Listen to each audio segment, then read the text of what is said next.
So appreciative of Matt Larson and NDSU administration for allowing me to coach, keep it going as we are. Appreciate Gene Taylor and Kansas State for allowing it as well. And everything is great in the football office. Matt Ince and I are totally aligned with everything. Our wives are totally aligned. There's no rift. There's no issues. I know that some people like drama. There is no drama. And excited because our focus with the staff, our focus with the players is on going out and executing to the best of our ability against a really good Eastern Washington team come Saturday. So we have 3 really important practices to get in Monday, Tuesday, Wednesday, because we did lose a little bit of time with some guys getting stranded late last week, and we'll catch that up here in the next 3 days with some extra walkthroughs and things. But we're excited about the challenge and excited to head to Frisco and see what we can do against a really good team. So we'll open it up. Practicing Wednesday here? Yeah, we are. That's different in past years for 2 reasons. One,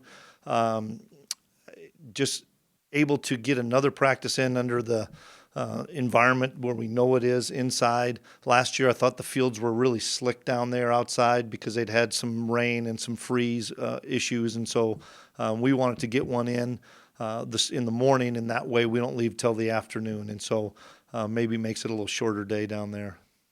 You have the benefit of knowing what this week is like. Is it different every year, and maybe what's different this year?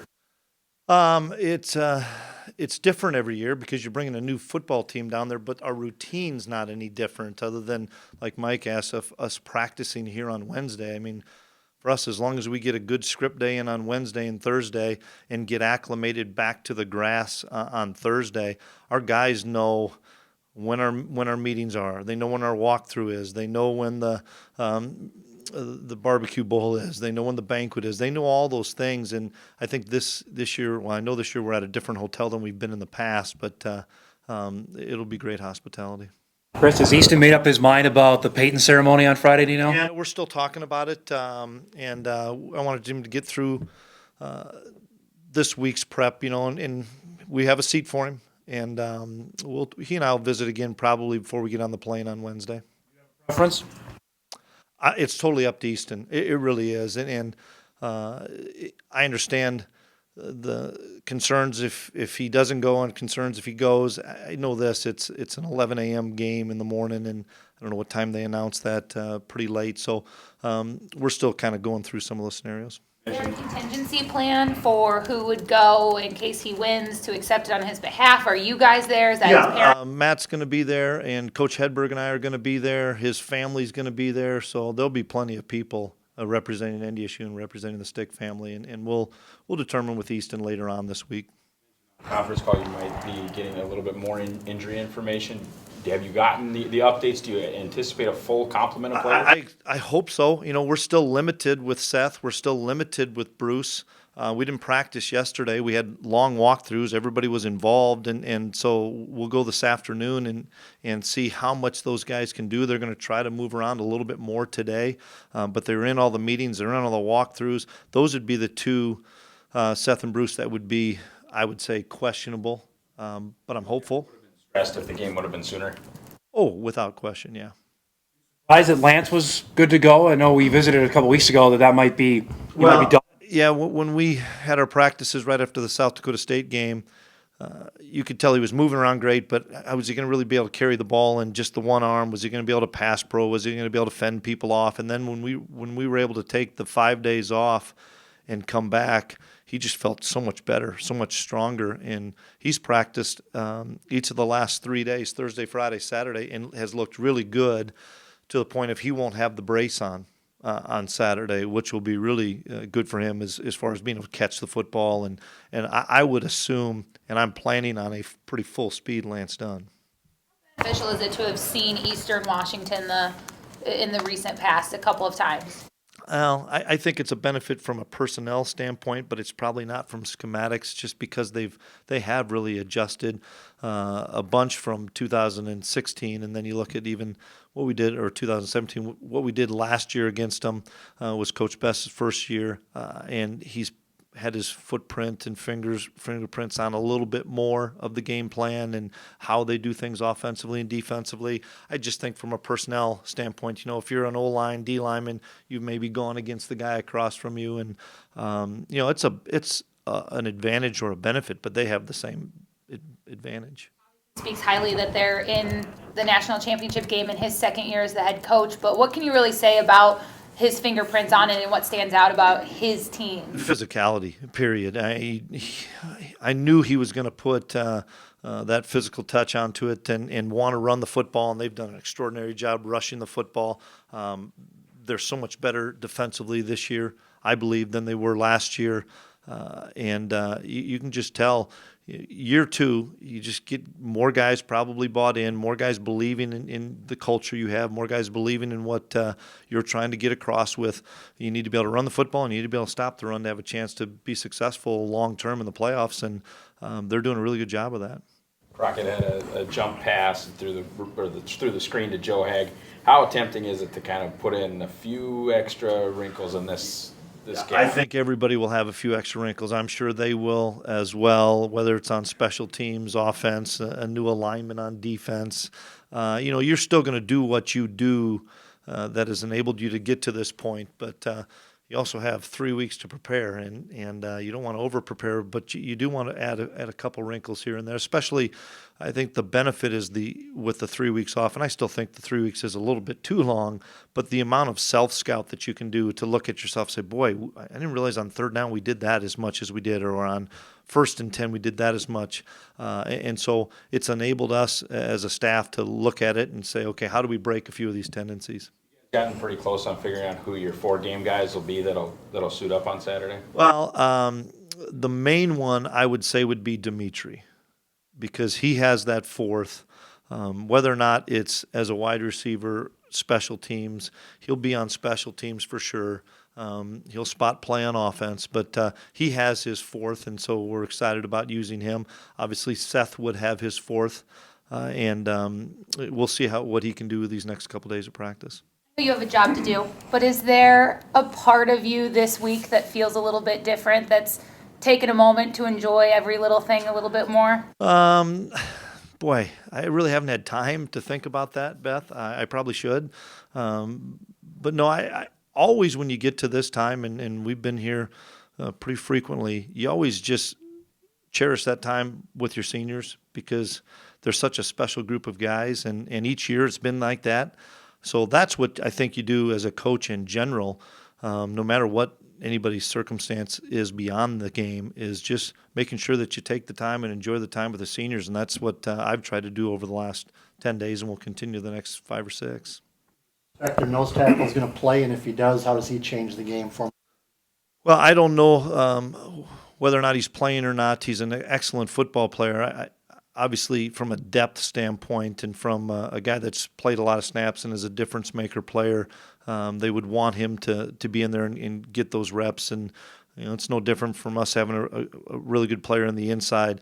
Boy, if you take that person out, then where are you going to find those 25, 30 snaps? And he's a tremendous football player, and we are planning on, if he's playing, everything that we've done, because he is a player that you have to know where he's at, and we're anticipating him playing. Planning for Christian and the semis, even game planning for Shorta last year, help you out a little bit with Barrier?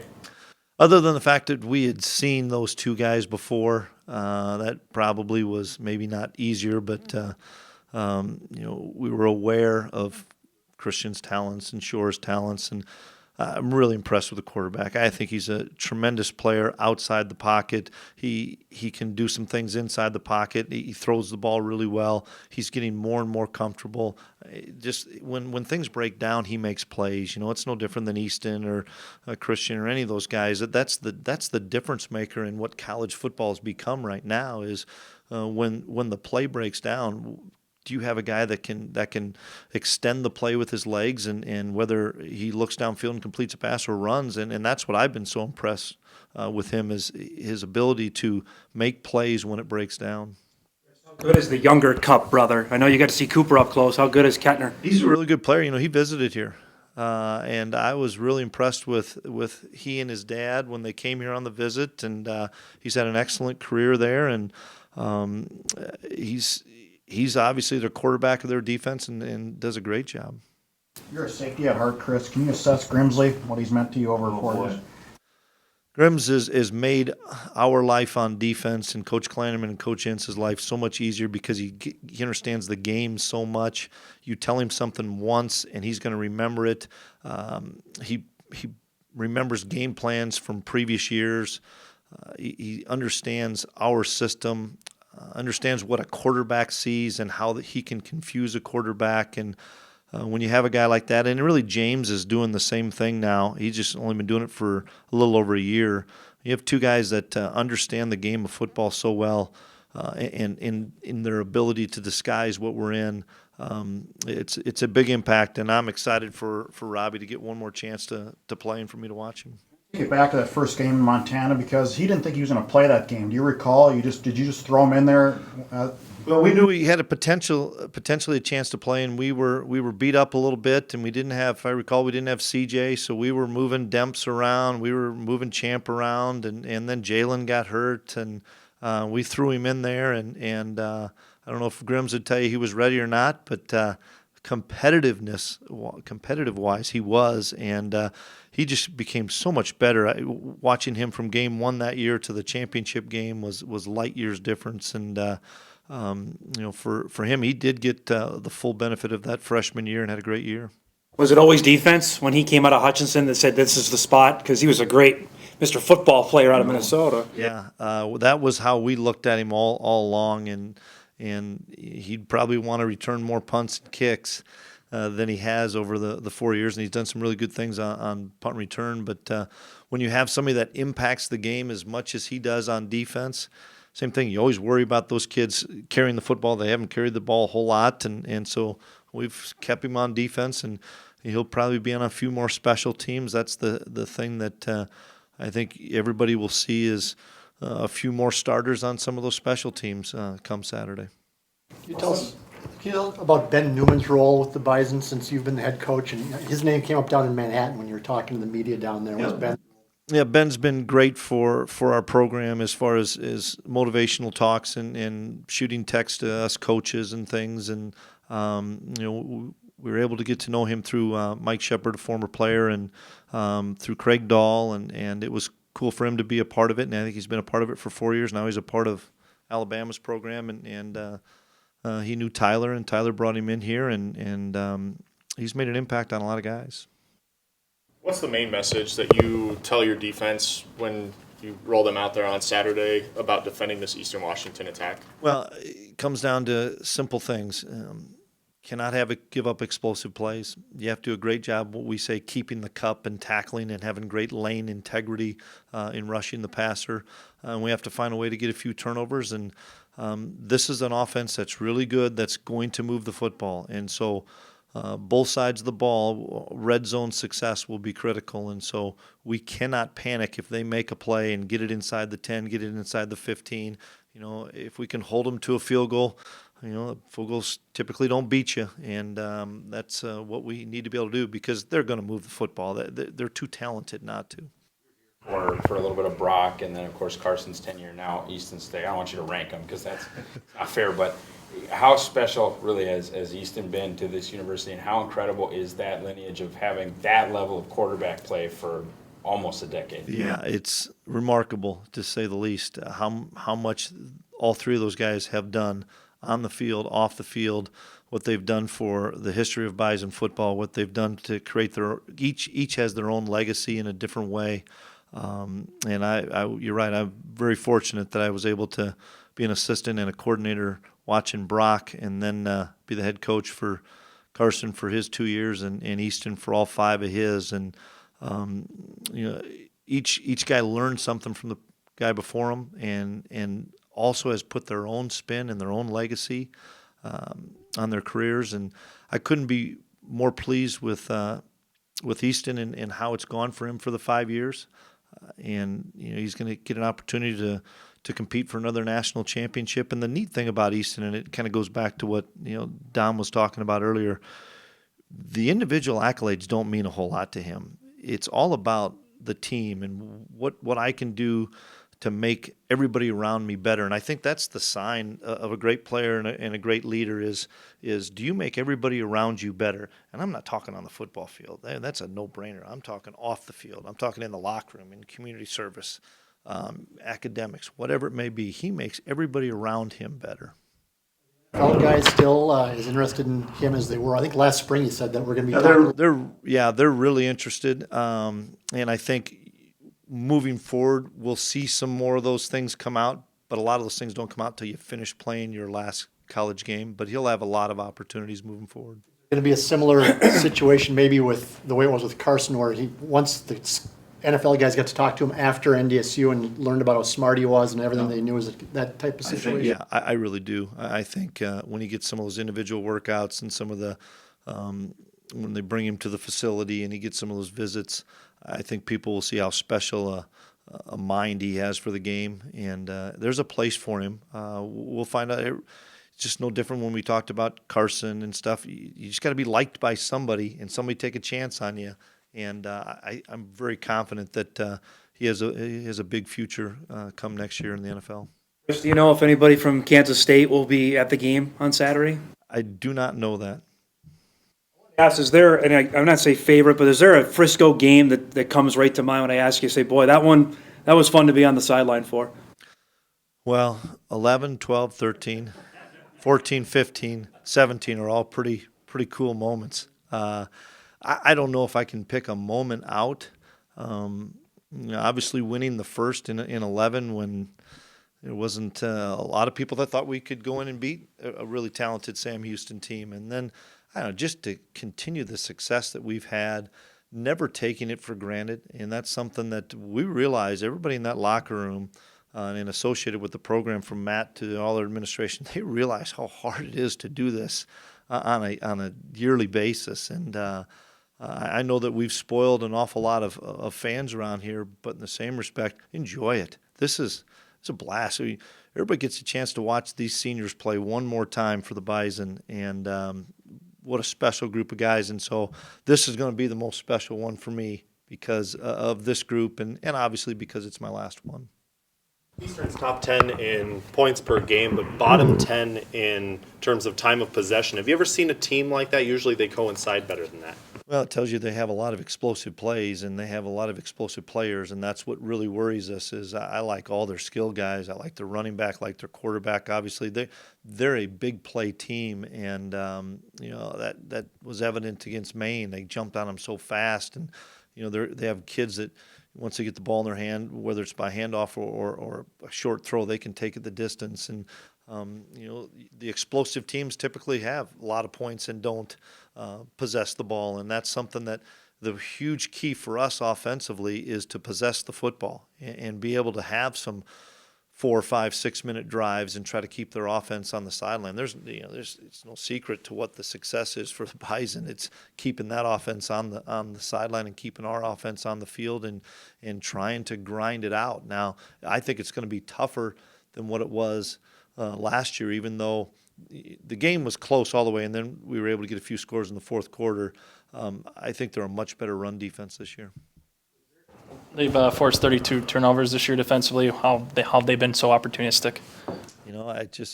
You emphasize it, you talk about it a lot, and we've been able to do the same thing. And I know before that Colgate had done a really nice job, and you got to emphasize it, you got to talk about it, and you have to do it in practice. And obviously they're doing a good job. And for us, same explosive plays and turnovers. We have to win that turnover battle, and we have to be successful on special teams. That's one that maybe has a chance to move it between the 20s more than you'd like, but then it's important to clamp in the red zone. Yeah, they're just because of the explosive players that they have, that you're going to give up some of those plays, and then as the field condenses and shortens down, you have to do a good job of not. A lot of times people give up a 30-yard play, and then all of a sudden, they panic. They think about that play before, and next thing you know, it's a touchdown. And for us, we have to forget about that the previous play and go to the next one. And they also have I think they have a tremendous kicker as well. So Points could be at a premium, and everybody thinks this could be a really high-scoring game. Well, you never know. It could be a 17-13 game like last year. So I think the weather looks like it should be good, but I've seen that before on a Monday and then gone there on Saturday and froze to death. Of Oklahoma and Alabama on Saturday night to start looking ahead at all? Yeah, I watched a little bit just as a college fan. I obviously watched Notre Dame and Clemson because I've tied to both schools and texted a little bit with Coach Sweeney yesterday, and he said we both have one more to get, and so. But no, I'm just watching it as a fan. 6 guys, alums that won't be there this weekend because they're continuing their NFL careers. How cool is that? And do you see that? Do the guys talk about that around the locker room? What sort of effect does that have on your team? It's a huge effect, and I'm excited for our alumni practice again. I think last year we had 250 to 300 people. I think it'll be the same, if not more, every year. I keep saying, it can't be any more than it was last year. And every year the size continues to grow because more and more people are saying, boy, you missed out. So I think we'll have another 300 to 350 there. Our guys love it, especially the older guys that have been able to experience it before. For us to spend an hour and a half on the field and just talk to guys that have all the quarterbacks get together and take a picture with Coach Hedberg, or have somebody that wore your jersey back in 1968 or 70. Those things are great experiences that are really cool for our younger guys because they see the legacy and they see the tradition of Bison football, but really special for the seniors and the older guys that have been fortunate to experience this before, to say, I'm going to soak all this in. That's what I want those guys to soak in, is that's an unbelievable experience for those guys.